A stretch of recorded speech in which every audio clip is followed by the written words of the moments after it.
guys, and welcome back to the Edison Club podcast. I'm your host, Mike, joined tonight by my co-host and teammate, Justin Morgan. Justin, say hello. What if I don't want to say hello? I guess you don't have to. I am hiding in your closet with a gun, That though, that so was you that was better. very demanding of you. Like you have to say hello. You absolutely have to. I'm literally in your closet right now. Oh, This is even more awkward see, considering you're in the see. bathtub. Oh my ritualistic bath. I think everybody that listens pretty much knows I'm in the bath during these. Hey, if I could take my computer in there, I'd probably be in there myself. Not with you in my own bathroom. No, I've taken a toaster in here a few times, but here I am today. I wanted to do a bathtub toaster time after YCS Orlando last weekend. Yeah, I guess we need to go ahead and take care of the elephant in the room and talk about our extraordinary tournament runs. Yeah, so as you all know, last weekend was YCS Orlando, and generally, whenever we go to these things, I feel like we have them planned out at least a couple months in advance.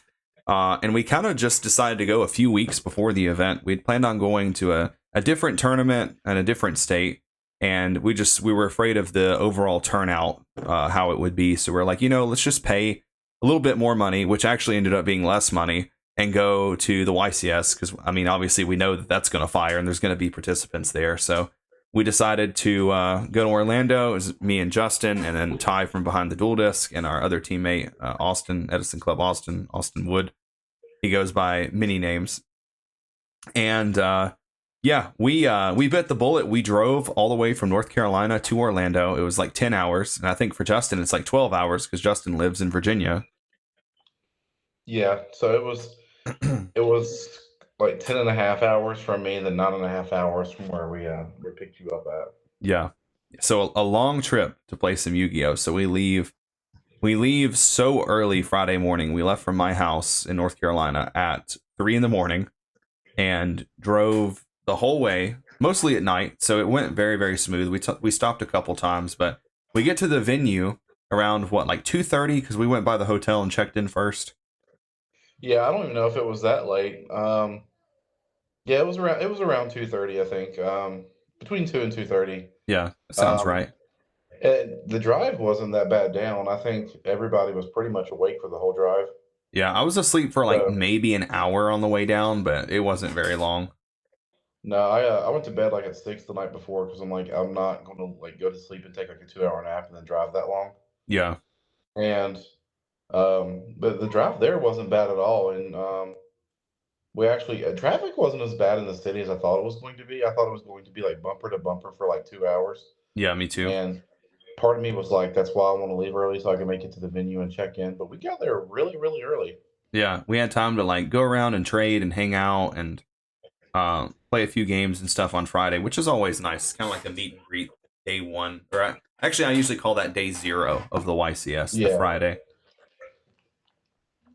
So yeah, everything went good on the way down.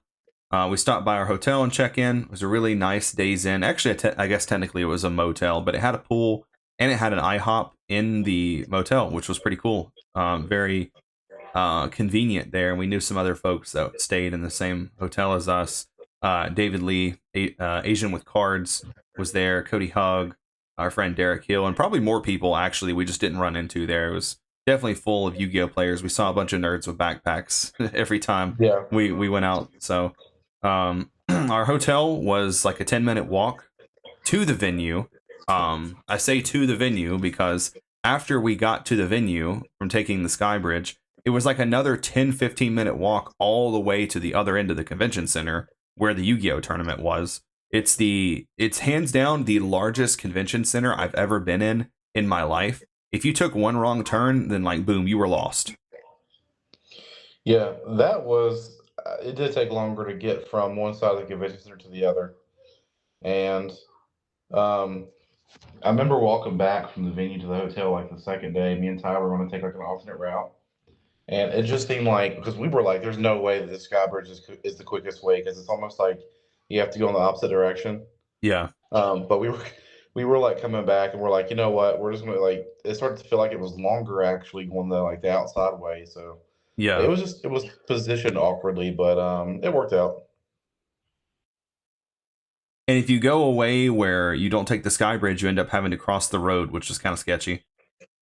Yeah, Yeah. So day but one, uh, the, day zero, I mean, was pretty fun. You know, just going to the venue and hanging out. And I got some foreign light sworn cards from a guy there, and they looked really nice. So I was super happy with those. Did you pick up anything cool on Friday? um, so the pre-registration coin is always pretty exciting to open up. Oh yeah. Um, I got a Cyber Dragon pre-reg coin. Um, I I'm trying to think if I did pick up anything. I don't rem Oh, I got a QCR Thunder Giant, which I've been looking for a while, which is like Oh very yeah. That was like the one thing on random. your Yeah, list. it's like nobody had it, and I'm like, people only bring their money cards to this event, right? And like the cards they know that's going to sell, and Yeah. they leave that kind of bulk and stuff at home. But luckily, one vendor, because I think there's only 4 or 5 vendors there, one Yep. vendor had it for me, so um, that was pretty cool because I wanted to have a QCR in my extra deck for the tournament. Yeah. It's also That just was really nice. cool that modern heroes get to play Thunder Giant because that card I don't think has ever been played. No, and I tried playing it in GOAT format, just hero stuck in GOAT format. Yeah. Um, but yeah, it was pretty cool. I think that's like the only thing I got, just because like I had spent so much money getting the cards I needed for my deck for the events that I'm like, anything I spend is going to be primarily on food. Like that was my thought process until I went to Derek Hill's room Saturday night. Yeah. That dude had a crap ton of high rarity cards. I picked up some stuff for Blue Eyes, but Yeah. yeah, Friday was pretty much just getting to meet up with everybody, take some pictures. I did play some Tengu games with I Ching, which is pretty cool.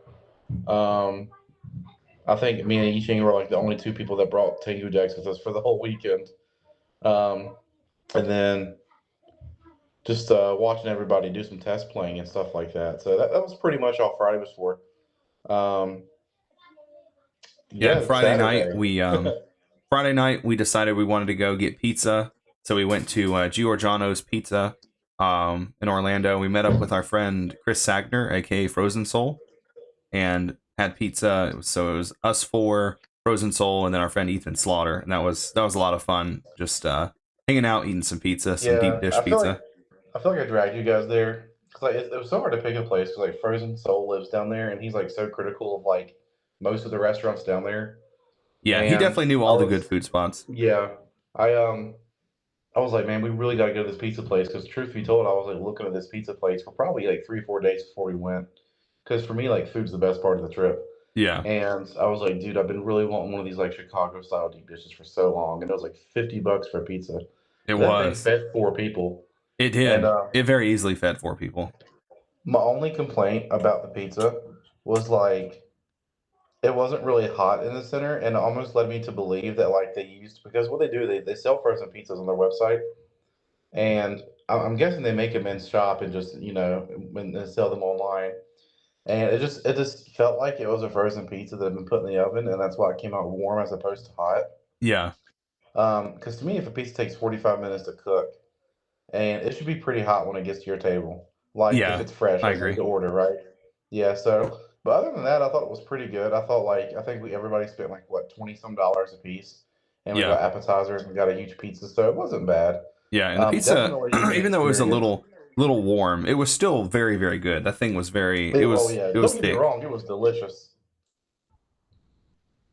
Yeah, And then did we eat anywhere else that Friday? I think we just stopped at like we just my got like wife packed a fast whole food bunch of and stuff. snacks. Yeah, yeah, my wife packed a whole bunch of like snacks and stuff like that for it to do us on the trip. And I think we got food like one time on the way, Yeah, um, and that was it. But yeah, the pizza place, I think it was pretty good. I'm glad we went. me too. I wanted to try out a ramen shop, but the reviews online and Frozen Soul was like, yeah, that's pretty much just like broth, like nothing really Yeah. to it. So, Yeah, but so that pretty much wraps up Friday. We got back to the hotel. I went and hung out by the pool for a little bit with David and Cody and Cameron Saunders, and we just kind of talked and we played a few games. Um, I actually felt as if I stayed up too late, even though I was only up to like 11, but that was late for me. So that basically rounds off Friday. Saturday. Saturday is the big day, so we head to the convention center, and you want to talk about how your I don't know how many rounds you ended up playing. You want to talk about your tournament experience, Justin? Yeah, so backing up a little bit, I really couldn't do a lot of testing because my computer went kapooey, and I'm not going to get one.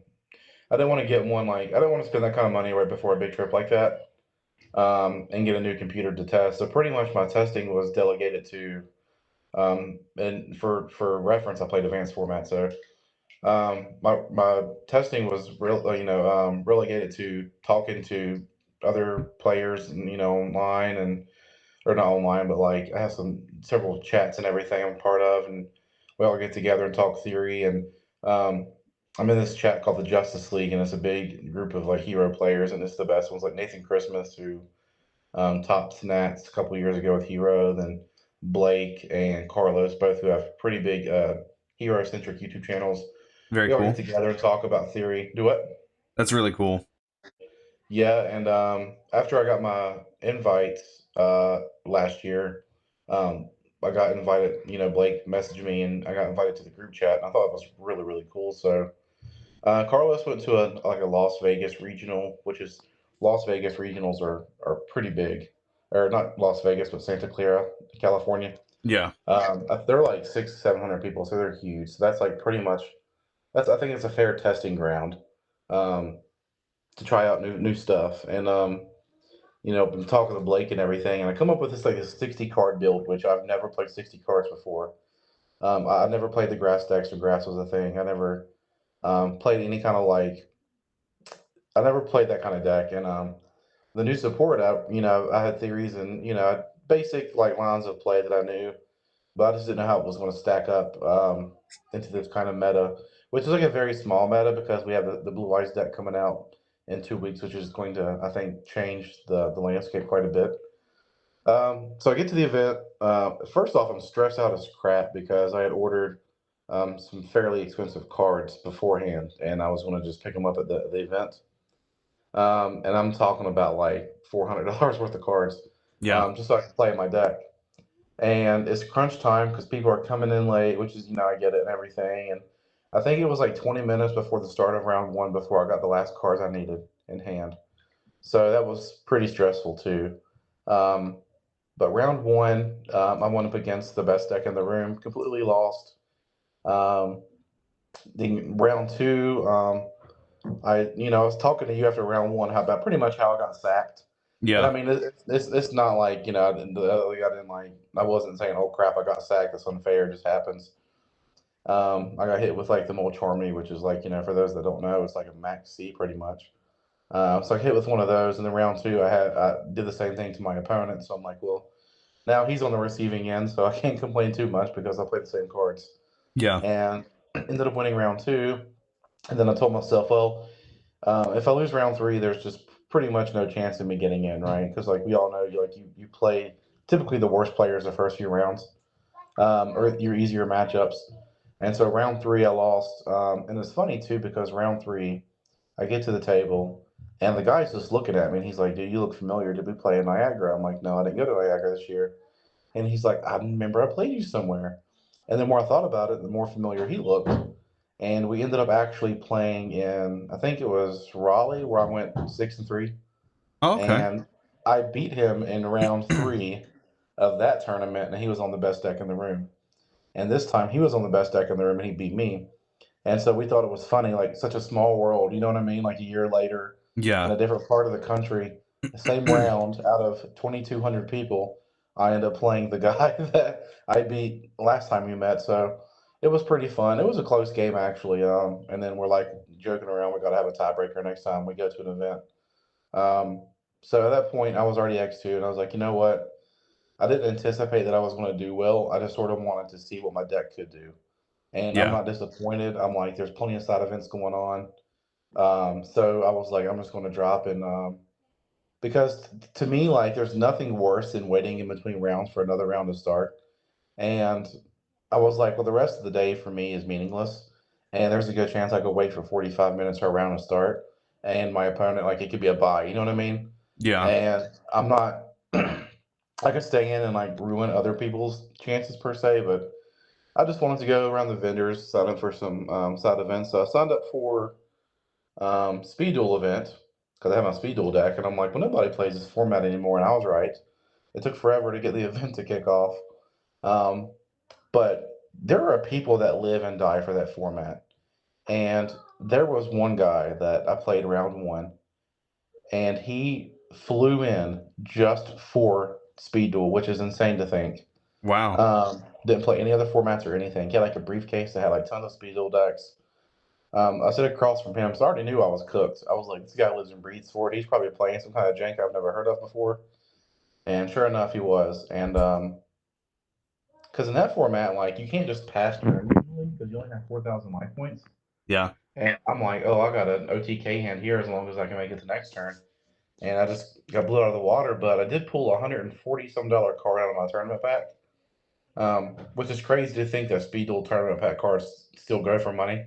Yeah. But the more you think about it, I guess that kind of stuff isn't going to be made anymore. So it makes sense that it would retain some value. So the dude across from me ended up acquiring the card relatively shortly after. So I made pretty good off a $20 entry, you know. So Yeah. that was pretty cool. And then I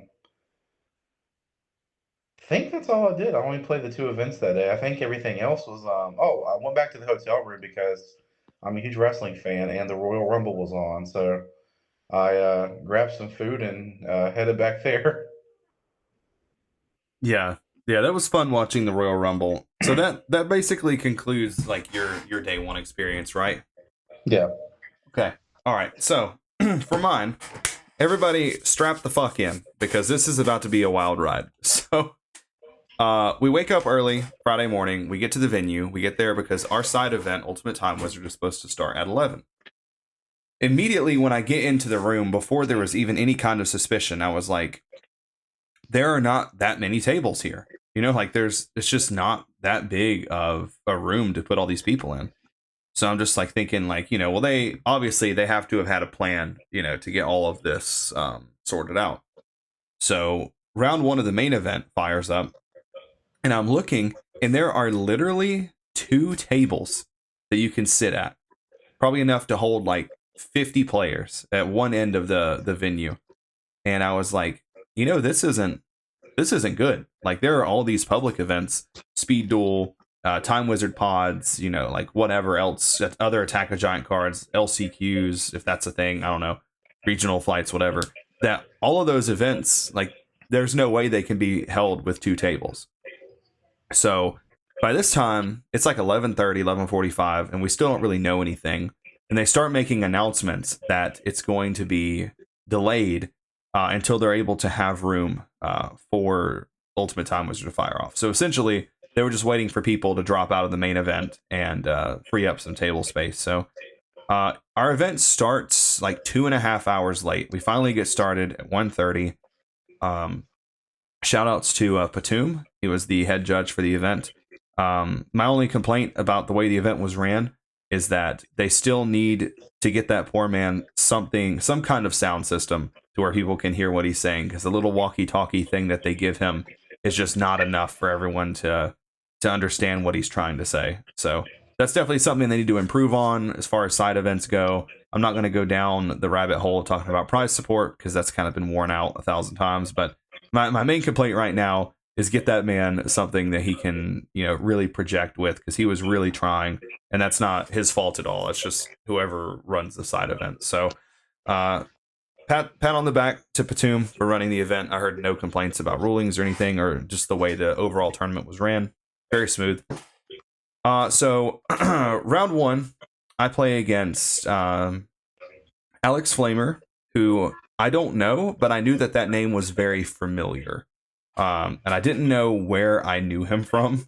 So we play, and he's on Black Wings, and he's main decking Skill Drain, which I'm playing Christius Horn. So that's pretty rough if he hits Skill Drain, but he didn't end up needing it. He like beat me with Shura and Whirlwind and Trap Dust Shoot. And then game 2, I basically, like, I think I kill him on like turn 3 because I have like JD, Cold Wave. It's like Cold Wave, he chains Skill Drain. That's like JD, Tribute Summon Celestia, mill 4 for cost, hit 2 wolves. That's just like the end of the game. Game 3 is really, really back and forth a lot. He has up double Whirlwind, Oppression, and Skill Drain against me. And I'm just like, I am so cooked, dude. I am so cooked. And eventually he finally draws a monster. He starts attacking me with 13 with Blizzard. And I guess he wanted to try to close out. So he ends up Tribute Summoning Blizzard for Sirocco. And I have Bottomless set. So I'm able to Bottomless. And that gives me enough time to like put something together to eventually win. So I feel really good after this round 1. Considering, I beat Blackwings, one of the best decks. And probably the worst like build for me to play against round 1, main decking Skill Drain. So I feel very, very good about that. And then round 2 goes up, and I have to play against Chris Lee, who is our teammate. Shoutouts to Chris, the eventual winner of the Ultimate Time Wizard. I'm sorry, not Ultimate Time Wizard. The Attack of the Giant card Time Wizard event on Sunday. He ended up winning. So shoutouts to Chris. So I have to play against him. And game 1 is very reminiscent of round 1. It's like Whirlwind, Shura, Dust Shoot is how he ends up winning. I can't do anything. Game 2, I basically beat him in like 3 turns. Kind of the same thing. Game 3, it's a little more back and forth. I like turn 1 Gold Sark for Heavy Storm because I think he set 3 on turn 1. We go back and forth a lot. What ends up eventually happening is Shura runs over some card. I don't remember. I think it was Arcus. Shura kills it. He summons Vayu, and I'm like, okay, I've got him. He knew my hand because he had trapped Dust Shoot to me. The only cards in my hand he knew were 2 Wolf. I had one other card, and it was Cyber Dragon that I drew a few turns after that. So I'm like, okay, great. He's going to make Catastor. I get Heavy Storm to my hand next turn from Gold Sark. It's over. He looks at life, and he looks at me, and he makes Android. Even though he's at 8,000, he makes Android because he's so afraid I'll OTK him. And in that moment, I just felt my heart sink because I was like, this is actually such an absurd, like, heads up play, but he didn't do it for the right reason.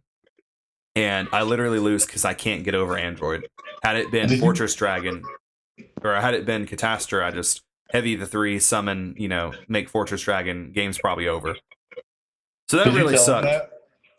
Yeah, I did. Because I asked him, I was like, why did you make Android? He was like, I was just so afraid you would OTK me. And had it been anyone else, I probably would have actually been salty because I'm like, what the heck, dude? Like, he wasn't. I also asked him, did he do that to play around Cyber Dragon? And he said no. So I was just like, I was a little upset in the moment, because like most of the time, if Shura kills something and you get the value, you make Catastor, so you don't lose to Honest,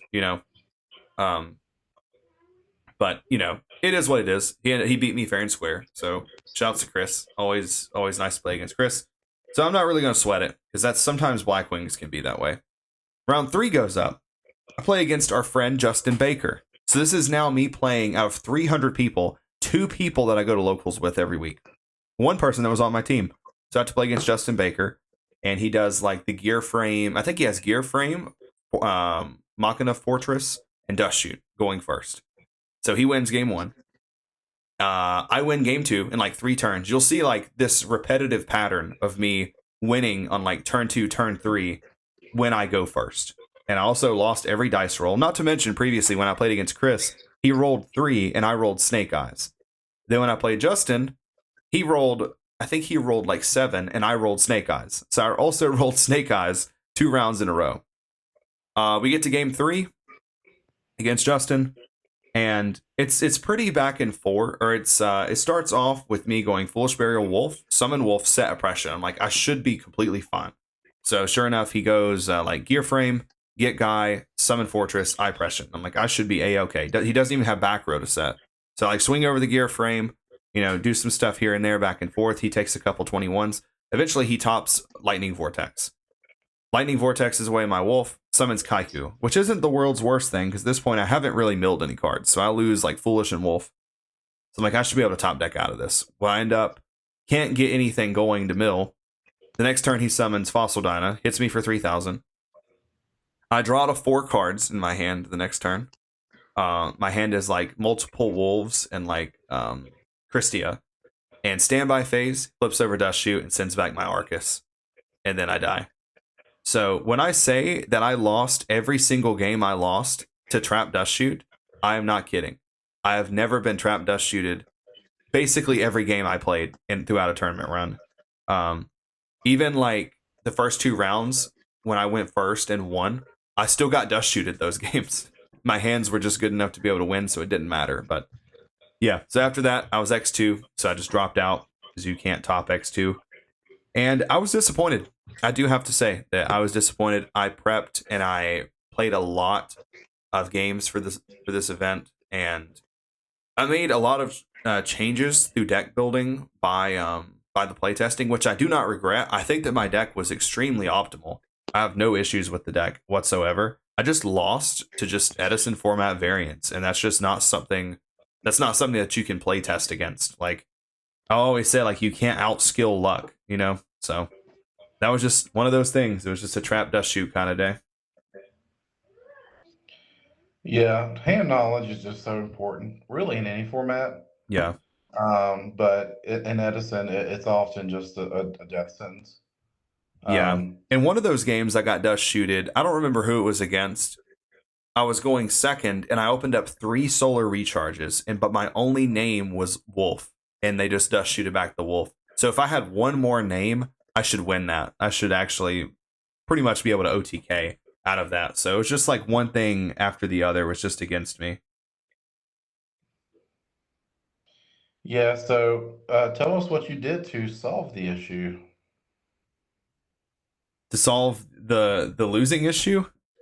Yeah, where'd you go to? Okay. I didn't solve the issue. I fucking fucking lost.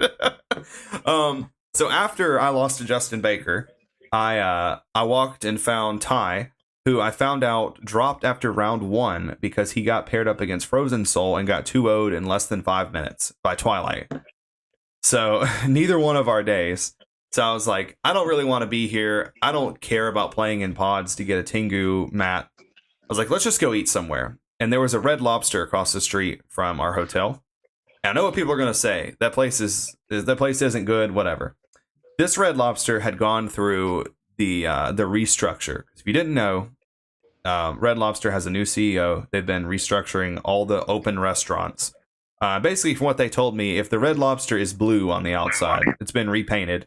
That means it's gone through the restructure. So originally, I was just gonna drink at this Red Lobster, which I never drink, but I do like to drink on vacation. So I was like, I'm on vacation. I got the shit beat out of me. Let me go in here and go get a margarita. So we go in. And I decided to get a watermelon margarita. It's the first time I've drank since like Cinco de Mayo last year. And Ty ends up talking me into getting the fish and chips. I'm like, okay, let's do it. So we're sitting there, we're drinking our margaritas. We both got alcohol. We're eating Cheddar Bay biscuits, and the fish and chips comes out.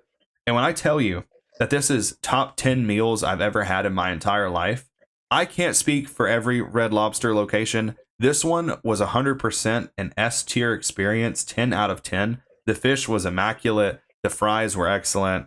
The hush puppies were great. The coleslaw was great. I don't really even like coleslaw like that. The cheddar biscuits were hot, and the service was great. Everything about it. Like, I should just be a brand ambassador for Red Lobster because I was highly impressed and my expectations were very low. So that really changed the mood of the whole day. I felt a lot better after that.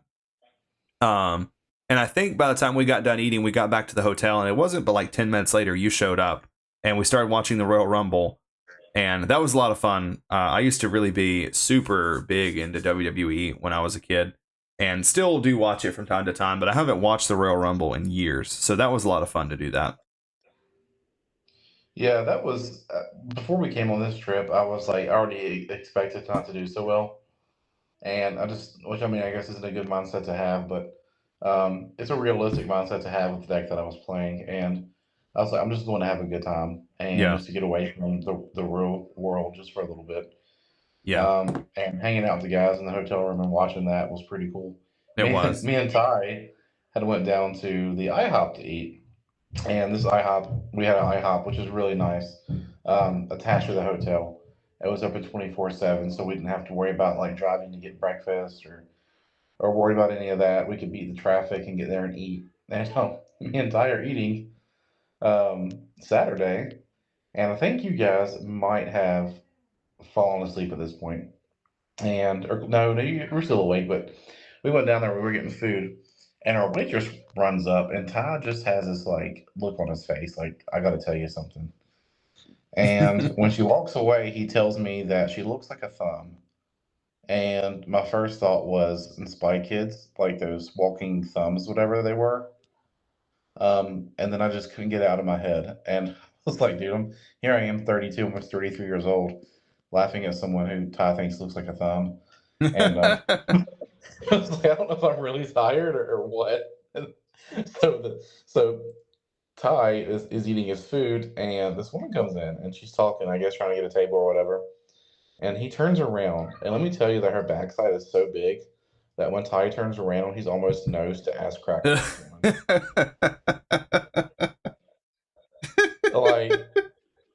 Like, I kid It's you like when not, the dude. teacher's bent over helping the student next to you. Dude, no, this is worse. And I'm just glad this woman didn't smell bad because I'm sure we all could have smelled it. Yeah, But she walks in and like you probably could have set four people at her backside to like sit down and eat. Like yeah. it was almost like a table, but he turned around and it was just like right there. But that was yeah, I was burnt out on IHOP after like the second dinner. So Yeah, um, yeah. So I guess we talk that about was how we wrap Sunday. up day one Yeah. of the event. Then there was the Attack of the Giant card day two, which I wasn't really sure if I was gonna play in. I was still kind of bummed, but I was like, I'm gonna set my alarm for the next day.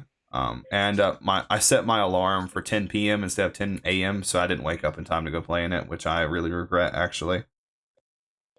Yeah, I thought the giant card Stratos was pretty cool. I'm glad they started doing the giant card Edison tournaments day two because it people get more bang for their buck now. Yeah, Like where Top Cut is, I think, so messed up for the Ultimate Time Wizard. To where pretty much like you go X2, like your weekend's ruined if you don't play any other format, right? yeah. So I'm glad we did the giant card. So I was like, okay, I got something to look forward to day two. It's not a complete bust. Also, I Which didn't know that second place in those got the small Stratos, like the jumbo one. yeah, I didn't know that either. I always thought Attack of the Giant card was just winner takes all. Second place just gets a kick in the ass out the door. Yeah. Yeah, so once I learned that, I was like, man, that really sucks. I think that was my biggest regret, and I'll probably always regret not playing in that. Yeah, I Because for people that don't know, I have a baby being born in May, so this was more than likely my last Ultimate Time Wizard for a long time. Yeah, we I didn't bring an Edison deck. Well, I didn't bring one put together with me, and I was like, I really want to play that giant card. So I went and picked up Black Wings from the vendors. It was like dirt cheap. Yeah, Only to end up teaming with a couple guys who drove that are a part of my other locals that play advanced. They wanted to do a 3v3. That sounds pretty fun. And I probably have better luck with two people carrying me to a victory than I do carrying myself. So I was like after the day I had the day before, which is funny enough, we were playing the 3v3, and I'm the only one out of the three that won. So like it was like wow, but I played against a labyrinth dude, and these people are I guess they're Chinese or Asian, and so like they were legit like talking in Asian, like I don't know what they're saying, like I don't think they're cheating or anything, but it's just like dude, like are they making fun of my plays? Are they making fun of the deck that I'm playing? Like, I don't know what's going on. So ended up I got like imperm twice. I got nibbed game one. Ended up still winning that game. Game two, I lost to a floodgate. What can you do? And yeah, then game three, ended up winning. I had plasma set up, and then I got told that my other two teammates lost. So the game was pretty much over with. But it was pretty fun. And then I played in an Edison pod, and I made it to the finals to lose to a frog player who was main decking three dimensional prison, which I've never seen. I'm sure it's out there, but like to me, like I was expecting like your typical Regeki breaks, you know what I mean? Like your threatening roars, yeah. like your typical back row removal, maybe like a torrential mirror force. Right. But like losing to prison because I had a board set up where it was like Stardust, it might have been Armed Wing and maybe Ashura. And I was like, okay, well, like I make it, I don't get Regeki break here. I'm good. And, I play past Mirror Force. It's not torrential because he didn't torrential me before I got Stardust out. So I'm sitting pretty good. And then only to lose to Stardust getting deprisoned, and then the rest of after that, my board getting Mirror Forced. Yeah. So it was like a really weird situation. And um, can't get too mad. It's just like those decks that play cards that you typically don't see that just end up winning in the game. Yeah. Um, but it was still pretty fun. Blackwing doing Blackwing things, and I just didn't really have a want for a Tengu mat because like to me like it's going to be hard to like offload those. You know what I mean? Because they're not like aesthetically pleasing. It's like the hamster mat. It's like you get them and they're hard to get rid of. It's like the lad mats when they first came out, that was like so cool to get because the ultimate timers or the pods were like a new thing. Yeah. And lad is just like an iconic card. So people were buying those left and right for like $100. And now like people just have hamster mats and Tengu mats just stacked up. So I'm like, to me, I just don't know if it's worth investing. Yeah. I agree. $15 for a play mat. So I just focused on because we originally intended just to stay there the whole night. Yeah. So part of me was like, well, I better go ahead and just get some food and head back and try to get some rest so I can wake up at like 2 in the morning. But Yeah. things changed. Yeah. We'll get to that. I was standing there watching the giant card, so I'm watching like supporting my friends that are in there because we did have a few people playing that we knew. Obviously, like I mentioned previously, Chris was the eventual winner. Our friend Zach was in there. Um, James Ark was in there. Frazier was in there. Several other people. I'm probably just kind of just spacing on, but knew a lot of the people in there, so I did enjoy watching them. But something about it was like the longer I stood there and watched, the more I wanted to be in there playing. So I started to actually get sad. So I just left the venue, and it was like I don't know. It was kind of sad because like I just turned around and took one last look because I was like, this is the last time for a long time. I just left, went back to the hotel. And then after you and Austin and Ty all left the venue, we actually all went back to Red Lobster for day two. Because I wanted it again because it was so good. So this time everyone drank. The three of you got the drink flights, which was like 3 individual drinks. I got a Dude, frozen margarita this time, and I was off of my ass. That is the drunkest I have been in a long, long, long time. I think I was poisoned. Yeah, Yeah. the whatever they put on the rim of Justin's glass was literally it had like the consistency of Windex. It even looked like Dude, Windex. bro, it was fabuloso. It was Yeah, like crystallized fabuloso. fabuloso. Like, Yeah, dude, I could have probably removed any stain from anything if I'd just rubbed it on there. if you had Like, knocked it over, it probably would have ate through your table. dude, like the first two drinks were really good and I chugged them pretty much. And the third one, I just put my mouth to it like nothing, like I'm gonna chug this one too. And it instantly tasted like I was being like overtaken by the soul of Mr. Clean. And it was like the most disgusting. Like the drink itself wasn't bad. It was just like whatever they dipped it in. I feel Yeah, like whatever the rim I was on the rim. feel like the guy was like cleaning dishes with Ajax and accidentally dropped a cup. Oh shit! Here you go. Here's one. It's like, Like whoops, go ahead, send it out. whatever it was. I even asked the waitress 2 different times if she could find out what it was dipped in. And we never And the found second out. time I told her, look, I think it's cleaner. And she's like, please don't tell me that, but I never found out what it was. Yeah, so we're just So gonna I, assume it was some kind of cleaner. But other than that, 10 out of 10 experience day two as well. I got a lobster margarita, which came with a lobster necklace. So that was cool. It was good. uh, You uh, I, can't be sad if you're eating Cheddar Bay biscuits.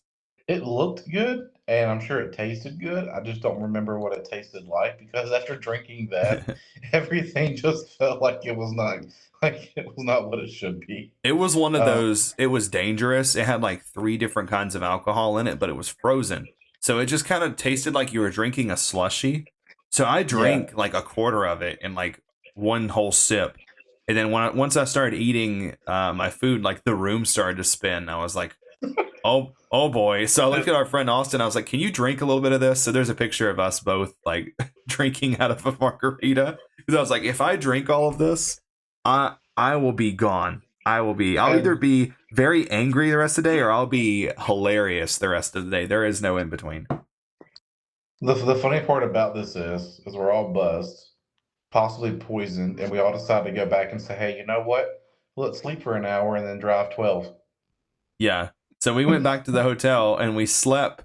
We slept for like an hour or two, and we all get up. We start getting our stuff together because our plan was to leave at 2 p.m.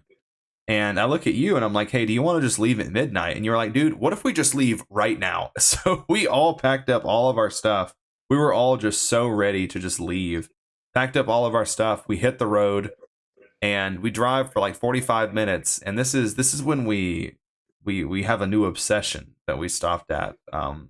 So I had never been to Buc-ees. I don't know if anybody else in the car had ever been to Buc-ees or not, but I was like, my one request for the way home is to stop and see what all of the hype about Buc-ees is about. And I can say it did not disappoint. Dude, I have spent like ever since Buc-ee's became a thing, I have made it like my mission to like degrade that place. Like I relegated it to like the lowest of the low of the rednecks. And I'm like, I will never stop at a place called Buc-ee's. Yeah. Because like what do they sell? Like fishing gear and like popcorn? Like I'm not Yeah. stopping here. And I was like, I'm not going to associate myself because I felt like if I walk in a place like that, I'm going to come out like half as stupid as I was when I went in, Yeah. and or twice as stupid. And we were like, you know what though? Let's go to Buc-ee's. And it Yeah. was, I take back everything I've ever said. As a matter of fact, I think Buc-ee's should host the next YCS. I do too. I definitely do. We go into this place, and first off, the parking lot is massive. There are like so many gas pumps. The building is gigantic. There's like a separate building for like the car washes. It's gigantic. It's absolutely huge.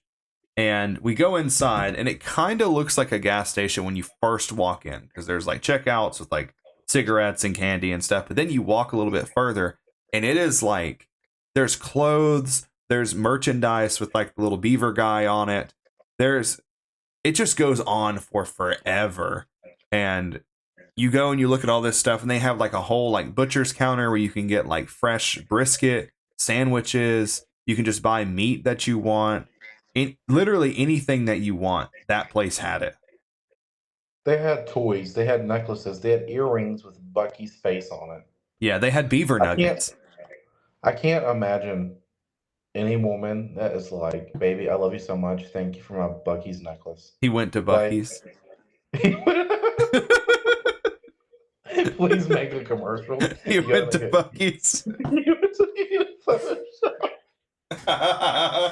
I saw this post. It was like a sign. I guess it was legit, and it was next to like a strip club, and then they had Buc-ee's, and the tagline was like, "Get both of your beavers in one place." Oh my god. And I was like, dude, there's no way. But there's just the sheer size of this thing. And then, like, when I tell you that their chicken sandwich slapped, it slapped. It looked Like, good. I wasn't super hungry. I was still pretty full from I almost said Golden Corral, from Red Lobster when we went, so I didn't get anything. Turns out that was a really big mistake, because we get back on the road, we leave Buc-ee's, and once Buc-ee's was out of sight, the whole car ride started to go downhill. So we drive for a couple hours, and we're like, oh, there's a McDonald's, a 24-hour McDonald's off the next exit. So we take it. There's no McDonald's. In fact, there's nowhere off that exit. So we make a U-turn, we get back on the highway, drive for like another 30 minutes. Okay? I think, what was the second time? Okay, so the second time there was a 24-hour McDonald's. We take the exit, but we accidentally take the wrong road, so we end up getting back on the highway. So we didn't get to stop at that McDonald's. And finally, there's an exit with a Taco Bell. And normally Taco Bell's drive-thru is open like till like 2 a.m. So we're like, great. They have a sign that said open late. Literally sign that says open late. So we go here after we make several wrong turns, and we get there. The place is completely like closed. And we find out that they're only open until 10 o'clock. So we did not get Taco Bell. Apparently, being open late in Florida or Georgia, I think it was in godforsaken Georgia. Apparently, being open late in Georgia means you're open until 10 o'clock. Somehow that's worse than North Carolina, because everything in North Carolina closes at 9. But so we don't get Taco Bell. Finally, we just give up. We just decide to cut our losses, and we're just not going to get food. So we drive. We stop at a rest stop. And the first thing we notice when we pull up to the rest stop is initially we thought that the vending machines were caged up where you couldn't get anything out of them. And we were just all so upset. We were all hangry. And then obviously you just like put your hands through the bars to get the stuff out of the vending machines. So I get like some chips. We drive for a few more hours, stop at another gas station. There are hot dogs at this gas station, but I've learned my lesson with gas station hot dogs. So I get some Cheetos and a Monster energy drink to keep me awake the rest of the way. We get back on the road. And I'm literally telling Justin about like the whole synopsis to like every show and movie that I've ever seen, just trying to keep him awake. Like we went over like the Vampire Diaries, we went over Lost, we talked about a lot of horror movies, we told like some ghost stories.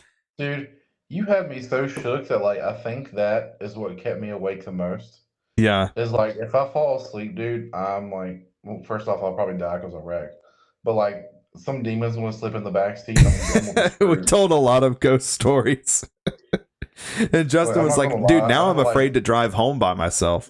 I had to put on some, because like leaving your house in the dark is like back roads. Yeah, it is. And it's like, dude, it's like I gotta like put on some like positive music and like listen to like church gospel. Like, yeah, there's nothing but woods out there and just darkness, no street lights, nothing. Dude, let me tell you too, like I was driving back and this car was like on my tail end with its brights on and it reminded me of Jeepers Creepers. Oh God. Dude, I'm about to get ran off the road. So I slowed down and they ended up going into the oncoming lane to like get past me. Yeah. So I don't know if they were late for work or what, but let me tell you, I started sweating. I'm like, you know what? Like I'm not ready to die right now. Yeah, that's crazy. We all eventually make it home safe somehow. We get home at like, what time did we get home? Like I think I got home at like 5:30, 6 o'clock. You guys got home like it was like 5:50 because I remember I had an hour and a half to get home. I got home at 15 after. Yeah. 7. So crazy. It was like right at 5:50 some. And then I just like sped demon because I wanted to take the kids to school, but it worked out good. Like I don't drink energy drinks because like it's just like not good for you and like it hurts my chest sometimes. Yeah. But I drank one this time and everything was good and I stayed awake and I felt fine. And then like it's like the past 3 days, it's like all of that has come back down on me. Like I've been crashing early. Oh yeah, night. Me too, dude. Like that energy drink I got from that gas station. I think that's the only reason why we made it home, because I 100% would have fell asleep, because when we got about 25 minutes from my house, I started to lose the battle. I was like dozing off like a couple times. My head hit the window and I like woke myself back up. But by that time, a few other people in the car had woke back up. But yeah, that is the whole reason why we got back, because I 100% would have fell asleep if I hadn't have had that. Yeah, I let Ty drive for an hour, and I guess we hit a pothole because some of the roads are just bad. Let me tell you, Georgia smelled bad at potholes, and I instantly like woke back up. I'm like, you know what? I'm not going to be asleep long. Yeah. And then, dude, those speed bumps that I hit Friday night. Bro, we hit a speed bump in Orlando going to get pizza. I was looking at my phone. I thought that was the end. I thought we fell in like a sinkhole or a bomb went off. It was literally, we hit a speed bump at like 40 miles an hour. Bro, I was like, what in the fuck did we hit? I was like, if we lost something, we didn't need it because we're still moving. The car's still running. But like, what just happened? And none of the speed bumps were painted a bright color. They were just like black. So you couldn't even see them. And they weren't even like sticking up high. It's just like they were big. Big, yeah. Yeah. So I just said, you know what? I got out. I remember I was looking at my car. Everybody's like, "Well, we wouldn't have made it this far if it had damaged anything." Yeah, if it damaged anything, we wouldn't have made it this far. So it was a fun trip. I don't think it's in my top 3, but it definitely is. I don't think it was a bad one.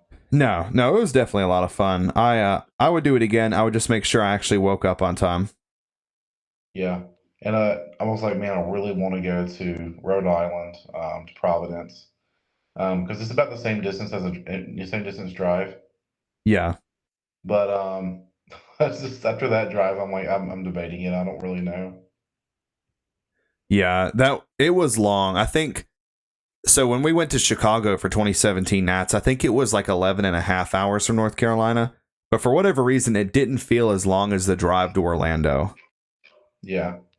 I don't know why. We drove to Canada a couple years ago. Me and Matt, well, not a couple, it was like 6 years ago now.